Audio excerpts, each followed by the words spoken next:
రైతాంగానికి నమస్సులతో ప్రతిభా బయోటెక్ సమర్పించు మట్టి మనిషి కార్యక్రమానికి స్వాగతం. ముందుగా కార్యక్రమంలోని ముఖ్యాంశాలు. సమస్యాత్మక భూముల పునరుద్ధరణ, రసాయన ఎరువులు తగ్గించి సేంద్రియ ఎరువులను వాడాలి. ప్రకృతి వ్యవసాయ పద్ధతుల్లో దేశీ వరి రకాల సాగు, విత్తనోత్పత్తితో అధిక లాభాలు ఆర్జిస్తున్న కడప జిల్లా రైతు. ప్రకృతి విధానంలో బెండ సాగు, ఎకరాకు 2 లక్షల నికర ఆదాయం పొందుతున్న రైతు.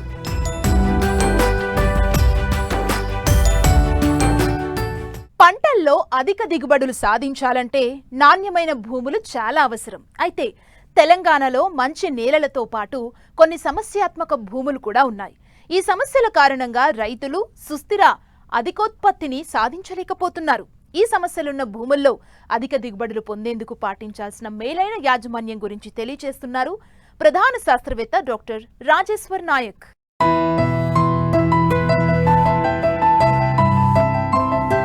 తెలంగాణలో వరి, నూనె గింజలు, ఉద్యాన పంటలు, కూరగాయలు అధిక విస్తీర్ణంలో సాగవుతాయి. ప్రస్తుతం ఖరీఫ్ లో అనువైన పంటలు పండించేందుకు రైతులు సమాయత్తమవుతున్నారు. అయితే రైతులు అధిక దిగుబడుల కోసం రసాయనిక ఎరువులు, పురుగు మందులను మితిమీరి వాడుతున్నారు.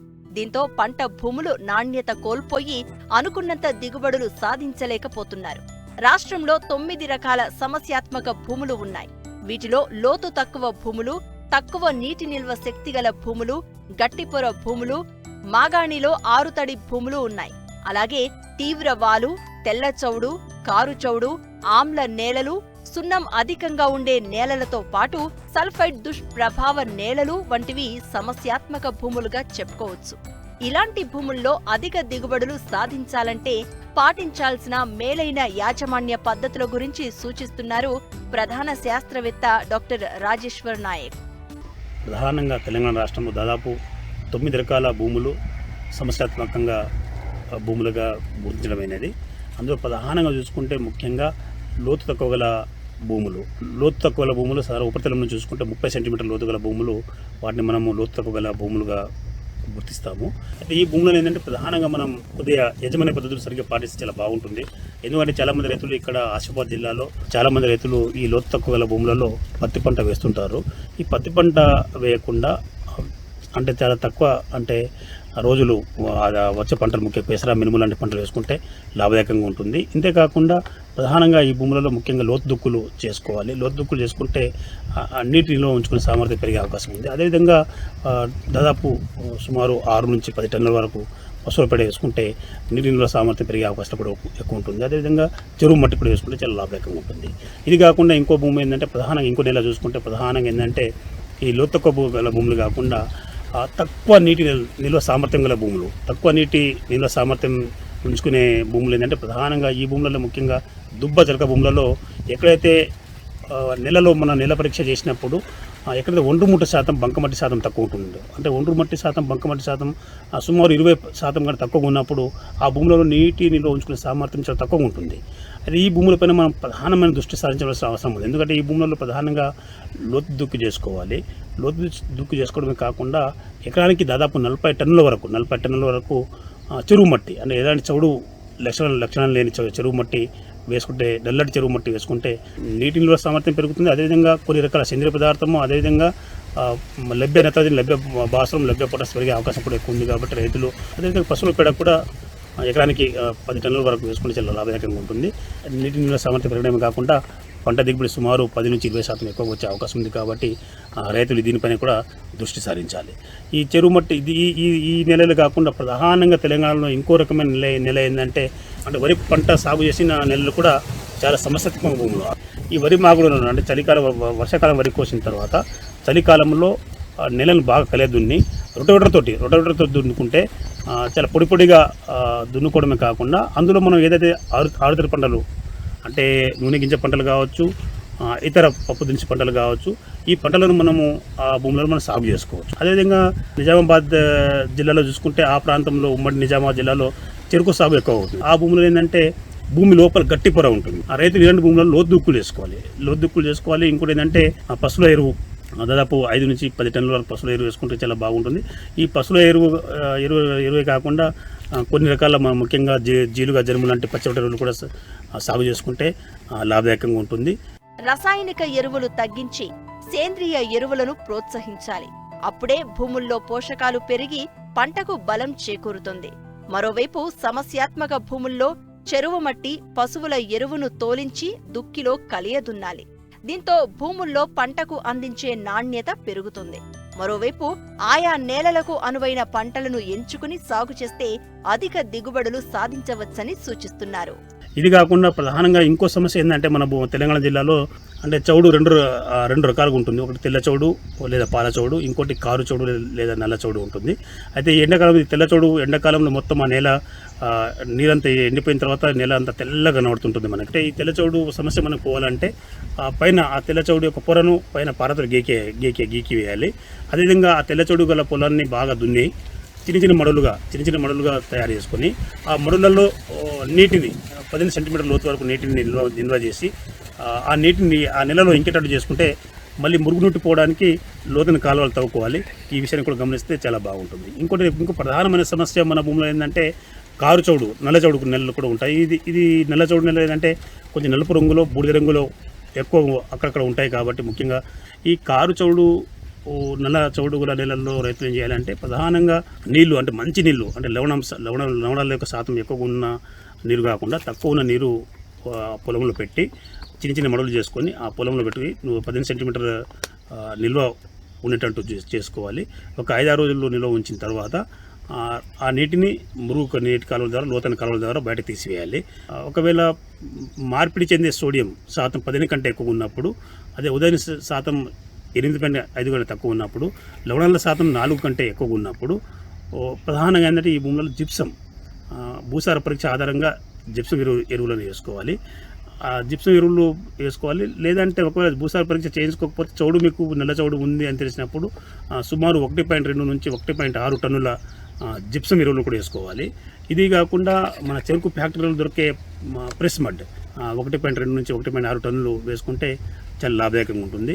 ఇంకోటి తెల్ల చౌడు కావచ్చు, పాల చౌడు కావచ్చు, ఇతర ఏ నెలల సమస్యాత్మక భూములు కావచ్చు, ఆ భూములలో పచ్చిరొట్ట ఎరువులు పెసర కానీ, పిల్లి పెసర కానీ, జనుము కానీ, జీలుగా కానీ, అదేవిధంగా పప్పు దినుసు పంటలు పెసర, మినుము, అలసంద లాంటి పంటలు కూడా వేసుకుంటే ఇవి పచ్చిరొట్ట ఎరువులుగా ఉపయోగపడతాయి. తర్వాత మనకు పప్పు దించుకునే పంటగా కూడా ఉపయోగపడే అవకాశం ఉంది. కాబట్టి చౌడు నెలలలో కూడా మంచి పంటలను సాధించవచ్చు. ఇది కాకుండా ఇంకో ప్రధానమైన భూములు ఏంటంటే ఆమ్ల భూములు. ఈ ఆమ్ల భూములు అంటే ఉదయ సూచిక దాదాపు 6.5 కంటే తక్కువ ఉంటే ఆ భూములను మనం సాధారణంగా ఆమ్ల భూములని అంటాము. బాగా ఎర్రటి మట్టి ఉన్నాయంటే అది ఆమ్ల గుణం ఎక్కువ ఉంటుంది. ఎర్ర మట్టిలో ఏంటంటే ఫెర్రస్ ఆక్సైడ్ అంటే ఇనుము సంబంధిత ఆక్సైడ్లు, అల్యూమినియం సంబంధిత ఆక్సైడ్లు ఎక్కువ ఉంటాయి. కాబట్టి ఆ భూములలో ప్రధానంగా చూసుకున్నప్పుడు ఏంటంటే సున్నం వేసుకోవాలి. ఎందుకంటే ఇక్కడ సున్నం శాతం తక్కువ ఉంటుంది. కాబట్టి సున్నం వేసుకుంటే ఈ భూములలో మనం పంట గణనీయంగా పండించవచ్చు. భూసార పరీక్ష ఆధారంగా ఎకరానికి సున్నం దాదాపు 2 టన్నుల వరకు వేసుకోవచ్చు. లేదంటే ప్రెస్ మడ్, చెరుకు ఫ్యాక్టరీలో దొరికే ప్రెస్ మడ్ కూడా వేసుకోవచ్చు. అదేవిధంగా మనం కొన్ని రకాల పంటలు అంటే సేంద్రియ కర్బనం పెరగడానికి పెసర, మినుము లాంటి పంటలు కూడా మనం సాగు చేసుకోవచ్చు. ఇంకో భూములు ఏంటంటే ప్రధానంగా సున్నం శాతం కలిగిన భూములు, సున్నపు భూములు, అదే పశువుల పేడ దాదాపు 10 టన్నుల వరకు వేసుకుంటే లాభదాయకంగా ఉంటుంది. అదేవిధంగా ప్రధానంగా ఈ మధ్య మనకు చలి అంటే ఉత్తర తెలంగాణ మండలంలో చలి ఎక్కువ ఉంటుంది. కాబట్టి సల్ఫైడ్ దుష్ప్రభావాలు గల నెలలు కూడా ఎక్కువ ఉంటుంది. చలికాలం ఈ సమస్య చలికాలం ముఖ్యంగా అక్టోబర్ నుంచి డిసెంబర్ మాసంలో ఇది ఎక్కువగా వస్తుంది. అంటే నీళ్ళు ఎక్కువగా నిలబడ్డ అంటే మురుగునీటి సౌకర్యం లేని నెలలు, అదే నీళ్లు ఎక్కువగా ఉన్నటువంటి వరి పొలాలలో ఈ సల్ఫైడ్ దుష్ప్రభావం ఎక్కువగా ఉంటుంది. కాబట్టి ఈ భూములలో ముఖ్యంగా రైతు ఏంటంటే సల్ఫైడ్ దుష్ప్రభావం గమనిస్తే ఆ భూములలో ప్రధానంగా రైతులు అంటే ఈ ఫెర్రస్ అమోనియం సల్ఫేట్ లాంటి సల్ఫైడ్ ఇంజరీ గమనించినప్పుడు అంటే మనకు కుళ్ళిన కోడిగుడ్డు వాసన వచ్చిన, నెల నడుచుకుంటూ పోతుంటే మనకు దుర్గంధం వచ్చిన, అదేవిధంగా నేలలో నీటి బుడగలు చలికాలంలో పైకి వస్తున్నాయంటే ఆ భూములను మనం భూములని సల్ఫైడ్ దుష్ప్రభావం గల భూములని అంటాం. కాబట్టి ఈ భూములలో ప్రధానంగా ఏంటంటే అంటే నేలలో నీళ్లు బాటి తీసేసేసి పొలాన్ని ఆరనించిన తర్వాత ఆ భూములలో ఏంటంటే ఎండాకాలంలో అక్కడ ఎర్రమట్టి వేసుకుంటే ఈ సల్ఫైడ్ దుష్ఫలితం నుంచి మనం బయటపడవచ్చు. మానవాళికి ప్రకృతి ప్రసాదించిన సహజ వనరుల్లో నేల ఒకటి. వ్యవసాయమే ఆధారంగా జీవిస్తున్న రైతుకు ఆ నేలకు విడదీయలేని అనుబంధం ఉన్నది. కానీ ఇబ్బడి ముబ్బడిగా వాడుతున్న రసాయనిక ఎరువులతో ఆ భూమి సహజత్వాన్ని కోల్పోతుంది. పంట ఉత్పత్తులు విషతుల్యమవుతూ ఉండగా నేల ఆరోగ్యమే కాదు, మానవ ఆరోగ్యము దెబ్బతింటున్నది. ఇలాంటి పరిస్థితుల్లో నేల తల్లిని కాపాడుకోవాల్సిన అవసరం ఎంతైనా ఉన్నది. భూమి గుణం, దాని సారం తెలుసుకుని శాస్త్రవేత్తల సూచనలు పాటిస్తూ సాగు చేస్తేనే ప్రతిఫలం వస్తుంది. నాణ్యమైన దిగుబడులు రావడంతో పాటు లాభాల బాట పట్టే అవకాశముంటుంది.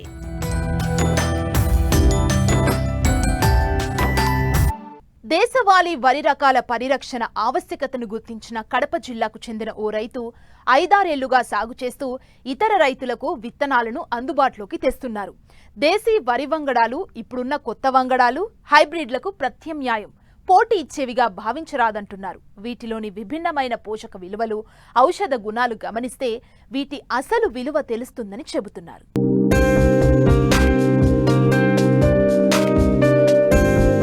జీవ వైవిధ్యానికి పెట్టింది పేరైన భారతదేశంలో ఒకప్పుడు వేలాది రకాల వరి విత్తనాలు సాగులో ఉండేవి.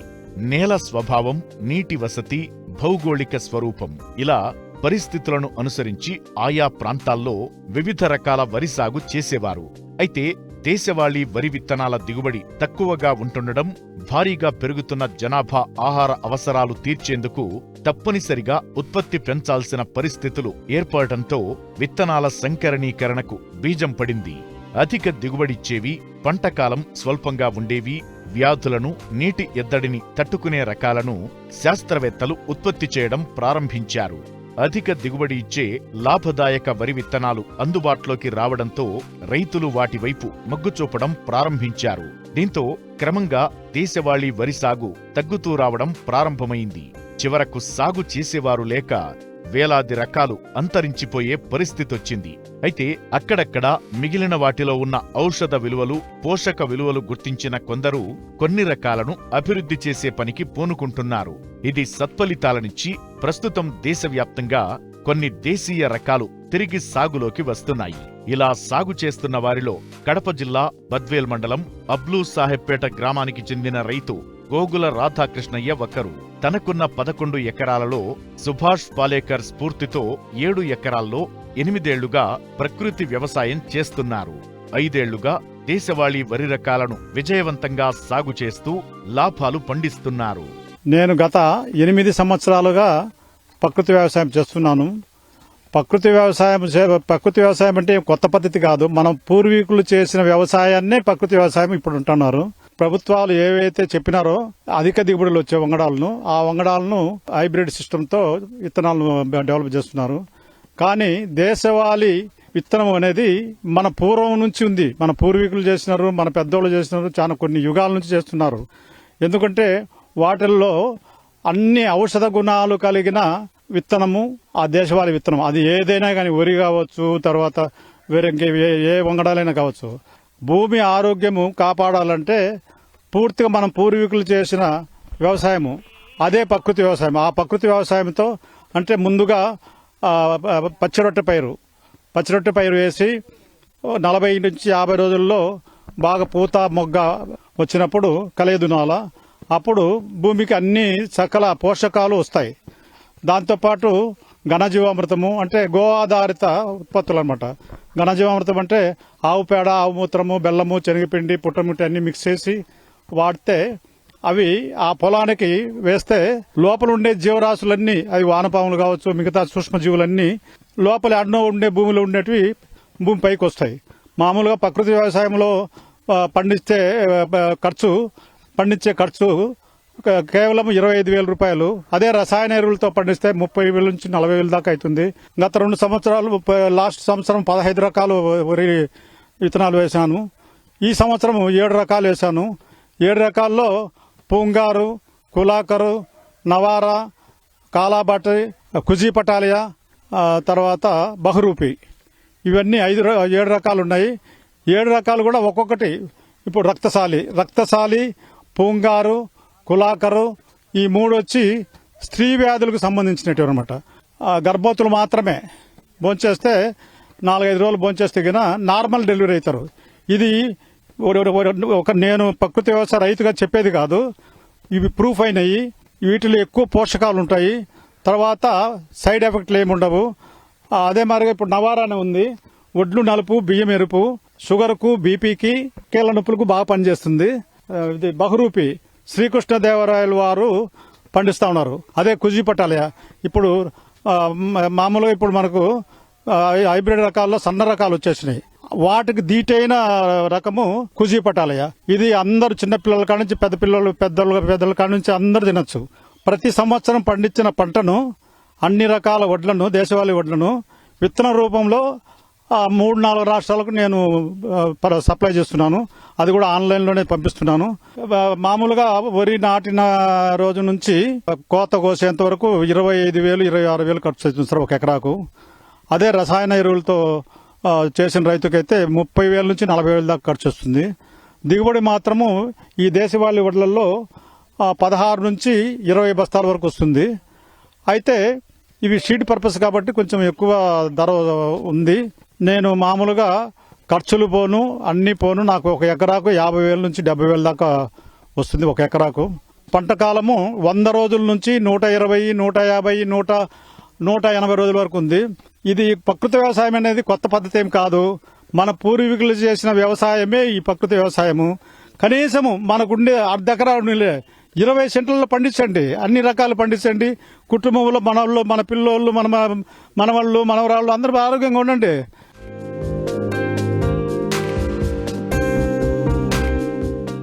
వ్యవసాయంలో పెరిగిపోయిన పెట్టుబడి ఖర్చులు, గిట్టుబాటుగాని ధరలు తదితర కారణాలతో సేద్యం భారంగా మారింది.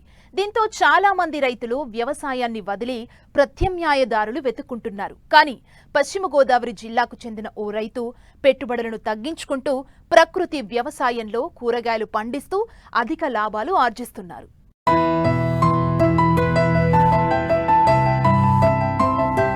వ్యవసాయంలో ఎంత దిగుబడి సాధించాం అనేదానికంటే పెట్టిన పెట్టుబడికి ఎంత లాభం పొందాం అనేది రైతుకు ప్రామాణికంగా ఉండాలి.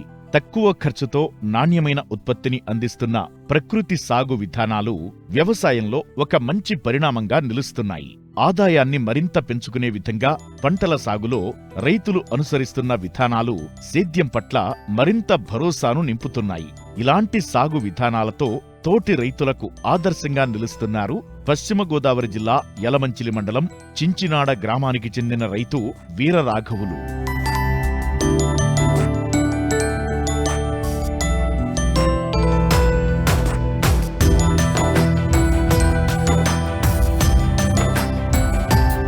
రైతు వీరరాఘవులు తనకున్న వ్యవసాయ భూమిలో ఏటా ఎకరం విస్తీర్ణంలో బెండను సాగు చేస్తుంటారు. అయితే ఈసారి పెరిగిన పెట్టుబడులను తగ్గించుకునేందుకు ప్రకృతి వ్యవసాయ విధానం పాటిస్తున్నారు. ఎలాంటి ఎరువులు, పురుగుమందులను వాడటం లేదు. పశువుల ఎరువుతో పాటు స్థానికంగా దొరికే ఆకులతో కషాయాలను తయారు చేసి పంటలకు పిచికారీ చేస్తూ నాణ్యమైన దిగుబడులను పొందుతున్నారు. వచ్చిన దిగుబడులను సొంతంగా వినియోగదారులకు అమ్ముతూ అధిక లాభాలను ఆర్జిస్తున్నారు. బెండ సాగు చేస్తున్నానండి. ఫస్ట్ గుండా దుక్కు 4 సార్లు దున్నేసండి.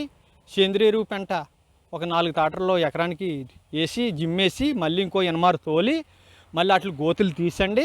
ఆ గోతులు తీసిన తర్వాత మళ్ళీ మొక్కలు 3 గింజలు లైన్లుగా తోడు కట్టుకుని లైన్గా వేసుకెళ్ళి అక్కడి నుంచి మళ్ళీ గాళ్ళు వేసుకుని ఆ గాడిలో నీళ్ళు పడేలాగా వారానికి 2 సార్లు నీళ్ళు పెడితే అండి మొక్క పుసలంగా వస్తుంది. ఈ సేంద్రియ పెంట ద్వారాగా ఎప్పుడు నిత్యం కష్టపడాలండి.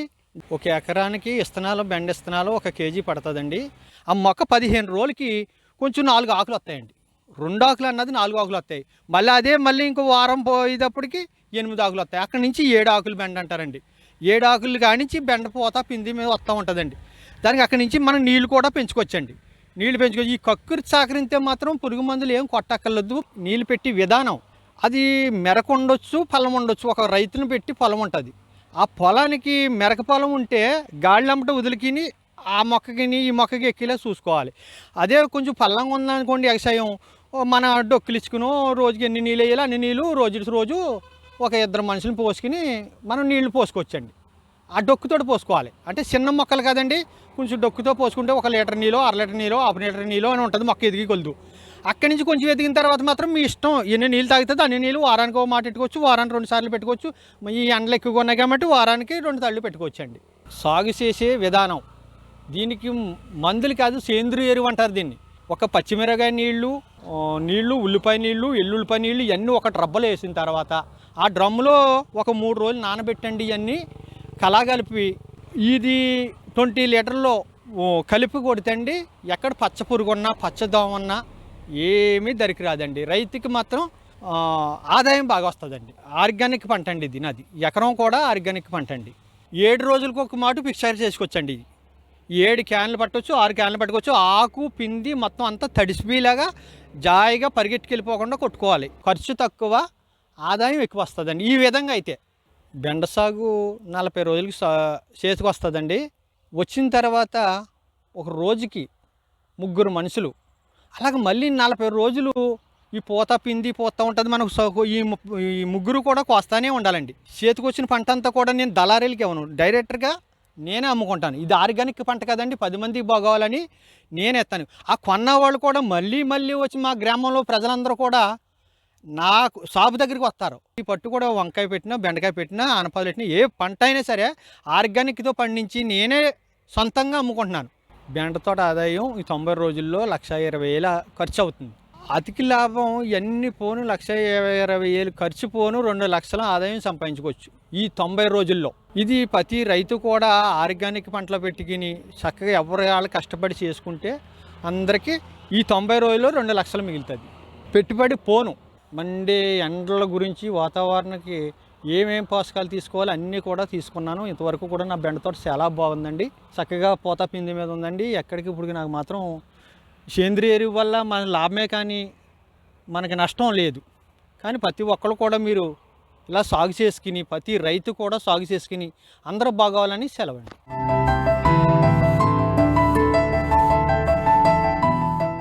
వ్యవసాయంలో సమస్యలకు, సందేహాలకు సమాధానాల కోసం మట్టి మనిషి రైతుకు అండగా నిలుస్తోంది. మీరు సంప్రదించవలసిన చిరునామా మట్టి మనిషి, 10 TV, road number 36, Jubilee hills, Hyderabad 500033. మా ఫోన్ నంబర్ 0403010110 8891861111. మరిన్ని ఆసక్తికరమైన విశేషాలతో ప్రతిభా బయోటెక్ సమర్పించు మట్టి మనిషి కార్యక్రమంలో మళ్ళీ కలుసుకుందాం. అంతవరకు సెలవు, నమస్తే.